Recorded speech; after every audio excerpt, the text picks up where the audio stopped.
Hi, this is Chris Young, and welcome to Good News on Tap for the fourth Sunday of Advent. Well, in previous weeks of Advent, I've made reference to the Charlie Brown Christmas special and How the Grinch Stole Christmas, so I was wondering what other popular Christmas story can I work into this week's reflection. Somehow Frosty the Snowman or even Rudolph the Red-Nosed Reindeer really didn't fit the scriptures readings, and even though I like Chevy Chase Christmas Vacation, it really didn't fit very well either. So let's talk about the movie It's a Wonderful Life. Now the setting for that movie is Christmas time, and it is about giving and generosity, but it's not really a Christmas story in and of itself. However, the message does fit the scripture readings this week. Jimmy Stewart's character is George Bailey, and he's given a vision of what the world would be like if he wasn't part of it. He begins to realize the value of his life and the positive influences he's had on everyone around him. Now, I don't want to get too political here, but this is very much a pro-life story. It says that we really don't know what might have happened if a person was never born, or what the consequences of a person's death might be, which would prevent them from doing good in the future. The scripture this week uses the word Emmanuel a couple of times. The word means God with us. Can we begin to imagine what a world would be like if this one little child had not been born? What would the world be like if God had not chosen to be with us?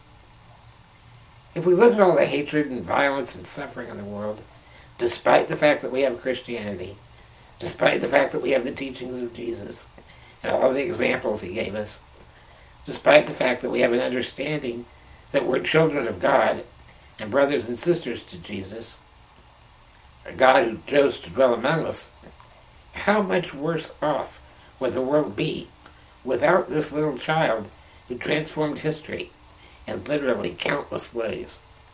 It would be much worse off without him. Think back to what Joseph and Mary went through. In biblical times, you could be stoned to death for adultery. Now the gospel tells us that when Joseph found out that Mary was with child, and of course he knew it wasn't his, he was just going to quietly divorce her. Now a lot of people would have thought that was really magnanimous of him, above and beyond the call of duty. To just, walk away and sweep it under the rug, they would have said, hey, here's a really great guy for being so nice about it. But with a little guidance from God, he even went above and beyond that. And he stood by Mary through unimaginable circumstances and hardships. Normally when we think about the lesson of George Bailey in A Wonderful Life, it teaches us that we're important in the world and that we touch people in important ways. But instead, think about what it would be like without Christmas. Think about what it would be like if Jesus had never been born. Without a loving God who would humble himself so much to come into the world and be one of us. And when he came, he didn't come as a great and powerful leader, but a very lowly person of seemingly no great stature. God isn't over us. God isn't near us. God isn't in the vicinity of us.